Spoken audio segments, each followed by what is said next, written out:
Teşekkür edirik. Sabahınız xeyir olsun. Bayramınız mübarək.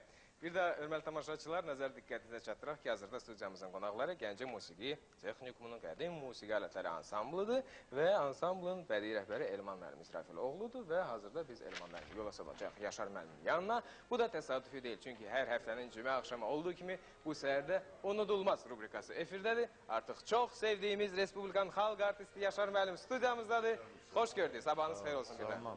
Yaşar müəllim, söz sizdə. Çox sağ ol. Böyük maraqlı izləyəcək, dinləyəcək. Çox sağ ol, sağ ol. Biz salamlaşmışıq, mən bunları qarşılamışam. Səhər tezdən yarım samavar çay içiblər, yarısı da durur hələ. Jalə şirələrindən də dadıblar, amma söhbət eləməyiblər. Sənə elə gəlmir ki, qatıblar, jalə şirəsi ilə çayı bir-birinə qatırlar. Yox, hələ ki, yox. Yol gəliblər, yəqin sızıyıblar. Çox sağ ol, sağ ol. Allah razı olsun, buyurun. Çox sağ ol, mən xoş gəlmişsən. Sağ ol, Yaşar müəllim. Əvvələ icazə versəydim bayram münasibəti ilə xalqımızı təbrik edərdik. Yəni, demək olar ki, artıq 2 gündür, bu 1 həftə olacaq ki, Space Tele şirkətində belə deyək ki, Novruz həftəsi. Yəni, bu son həftədə bayram bayrama qarışıb, hamının üzü gülür, hamının üzündə, çöhrəsində bir təbəssüm var. Hava özü də yavaş-yavaş öz sözünü deyir. Sərəldə sən bizdən yaxşı hiss edirsən bunu, çünki maşallah Gəncə havası başqa havadır. Bu Gəncə adı gələndə bir lap axır vaxtlar mənim burnumuz göynəyir. Çünki çoxdandır getmirəm. Allahın köməyi ilə bu yaxınlarda gələcəyəm və sizin gəlişiniz doğrudan da belə bir gündə hamıya xoş oldu. Nəinki Gəncəlilərə, bütün o musiqi sevərlərə də bahar nəfəsini, bahar təravətini duyan insanlara da. Sağ ol. Sən bizim verilişin adını yəqin ki bilirsən, unudulmazlar. Əvvələ sənin özündən başlayaq ki, sən gör neçə illərdir sənətdəsən. Yəni, mən həmişə deyirəm ki, heç kəs unudulmur, heç kəs hafizdən çıxır, yaddaşdan çıxır, yavaş-yavaş unudulmağa doğru gedir. Və məqsədimiz də sizi bugün çağırmaqda mən görürəm səni çıxmaq şərti ilə yaşlı olmağı boynuma al. Neçə illər sən bu sənətdəsən. Səni çıxmaq şərti ilə mən baxdım, bir dəfə də sizin çıxışa baxmışam. Cavanlardır çoxsu ansamblda. Bu nə deməkdir? Yəni, bugünkü cavanlar yenə unudulmaz sözün üstünə gəlirik. Bugünkü cavanlar o unudulan alətlərdə gözəl mahnılar ifa edir. Yenə söhbətimiz gəlir unudulmazlara. Çünki bu alətlərdə indiki zamanda ifa eləmək, indiki zamanda yaradıcılığını xalqa göstərmək, bu özü də bir, necə deyir, yaxşı cəhətdir, yaxşı tərəfli, yüksək də qiymətləndirilir.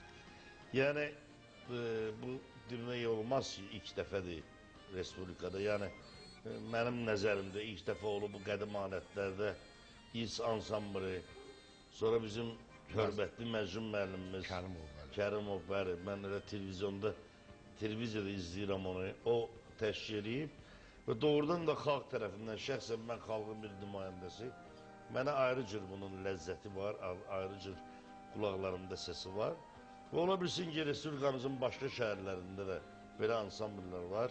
Söhbət bugün Gəncədə yaranan bu ansambldan gedir. Yəni, genə deyirəm, sənin çox böyük təcrübən var bu işdə. Sən ali təhsilli musiqisən, gör neçə illərdir.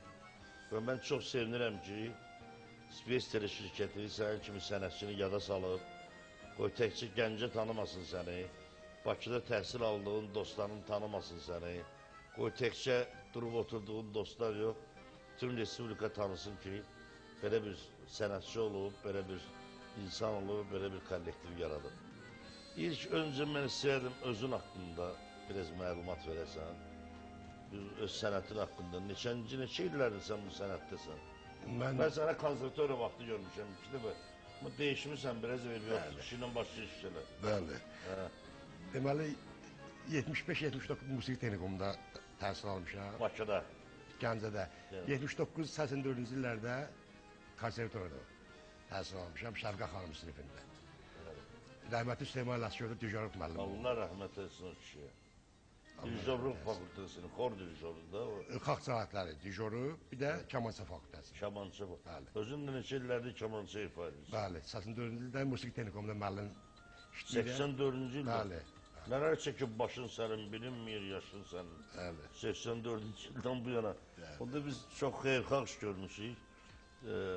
O vaxtdan biz bu ansamblın ola bilərdi ki, məsəl üçün bir musiqisi kimi sən başqa bir ansambl yaradırdın. Təbii ki, buna sənin savadın da Allah Süleyman dayıya rəhmət eləsin o kişiyə. Nəni qədər rəhmət eləsin ki, onun tələbələri maşallah həmişə yaradıcılıq işi ilə. Yəni mən onun boş qalan tələbəsini görməmişəm. Belə biri mənim dostum Ağaverdi Paşayev. Bəli. Mənim də 40 illik dostum. Gör neçə illərdir filan çalışır, nəhayət ki o boyda vəzifədə oturub Allah onu da can sağlığı versin. Yəni Süleyman müəllimin tələbələri boş qarmır, o kişinin zəhmətini itirmir. Gedib başqa sahədə çalışmır. Halbuki ona imkan var.